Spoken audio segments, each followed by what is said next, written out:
নমস্কার বন্ধুরা, SI tuition academy YouTube চ্যানেলে তোমাদের ওয়েলকাম। আজকে আমাদের আলোচ্য বিষয় হলো পঞ্চম শ্রেণীর বাংলার প্রশ্নপত্র। প্রথম ইউনিট টেস্টের প্রশ্নে যেগুলো তোমাদের খুব গুরুত্বপূর্ণ প্রশ্ন, সেগুলো আজকে আমরা তোমাদের সামনে তুলে ধরবো। প্রথম যেটা টপিক সেটা হচ্ছে পর্যায়ক্রমিক মূল্যায়নের পাঠ্যসূচি। তোমাদের যে বাংলা যে প্রশ্নটা হবে তার অধ্যায়টা দেখে নাও, এবং তোমাদের পরীক্ষা হবে 20 নম্বরের, সময় দেবে 40 মিনিট। আর তোমাদের অধ্যায় হলো গদ্যাংশ থাকবে বুনোহাস, এতমুন্ডার কাহিনী, পদ্যাংশ থাকবে গল্প বুড়ো, দারোগাবু হাবু, পাখির কাছে ফুলের কাছে, ব্যাকরণে থাকবে নির্মিতি, ব্যঞ্জন সন্ধি আর বিপরীত শব্দ। তো অবশ্যই যারা নতুন বন্ধু আমার চ্যানেলে এসেছো তারা অবশ্যই চ্যানেলটাকে সাবস্ক্রাইব করে সঙ্গে থেকো। আর অবশ্যই ভিডিওটাকে একবার না হলেও 2-3 বার তোমরা ভালো করে দেখো। এখান থেকে তোমাদের প্রশ্ন পরীক্ষাতে আসবেই, তো অবশ্যই ভিডিওটা প্রথম থেকে শেষ অবধি দেখো। চলো তাই শুরু করা যাক। প্রথমটা দেখো, বলছে সঠিক উত্তর নির্বাচন করে লেখো। কয়টি? 5টি। 1 নম্বর করে 5টিতে 5 নম্বর।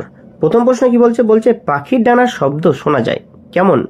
বো বো, শন শন, শো শো, হা গাক গাক। উত্তর কোনটা হবে? উত্তর হবে শো শো। উত্তর হবে শো শো। 2 নম্বর প্রশ্ন দেখো, 2 নম্বর প্রশ্ন কি বলছে? বলছে বইছে হাওয়া। বইছে হাওয়া বলতে কোন দিকের হাওয়াকে বইছে? উত্তরে, দক্ষিণে, পশ্চিমে না পূর্বে? এটা হবে উত্তর হবে উত্তরে।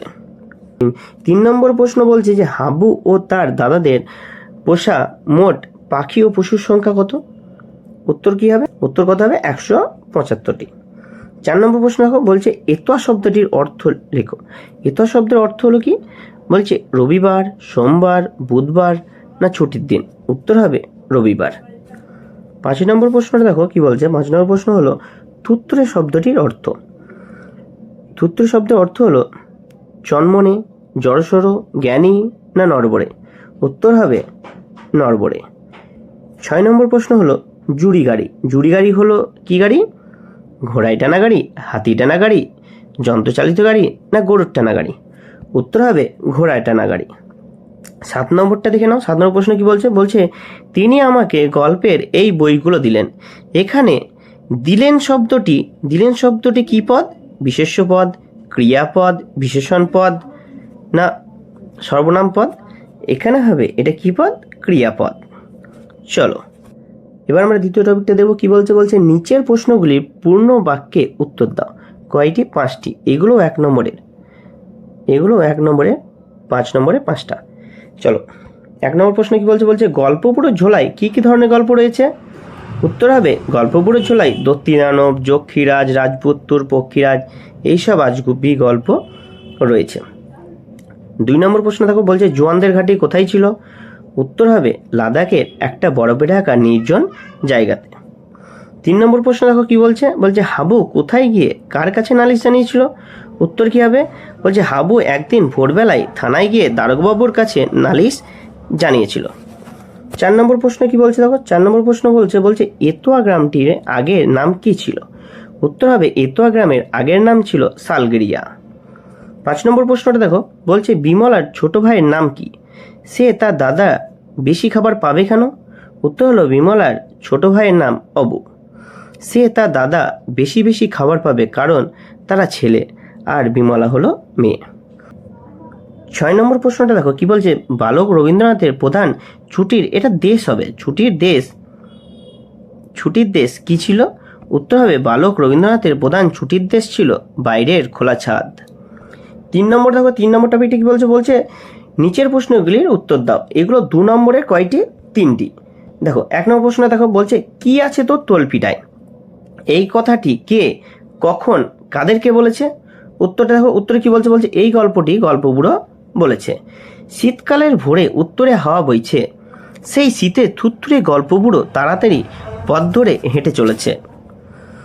আর রূপকথা চাই রূপকথা বলে চেঁচাচ্ছে, যে তার মুখ ব্যথা হয়ে গেছে।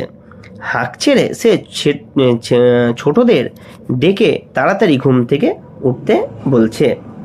চলো 2 নম্বর প্রশ্নটা দেখো, বলছে বিমলাকে সারাদিন কোন কোন কাজ করতে হয়? উত্তরে দেখো। উত্তরে কি বলছে? বলছে বিমলাকে সারাদিন ফুল তোলা, খোকা কাঁদলে সামলানো, পুজো করা, ছাগলে নোটে গাছ খেয়ে গেলে তাকে তাড়ানো, দাদা খেতে বসলে নুন দেওয়া, মার পানে চুন দেওয়া, এইসব কাজ করতে হয়।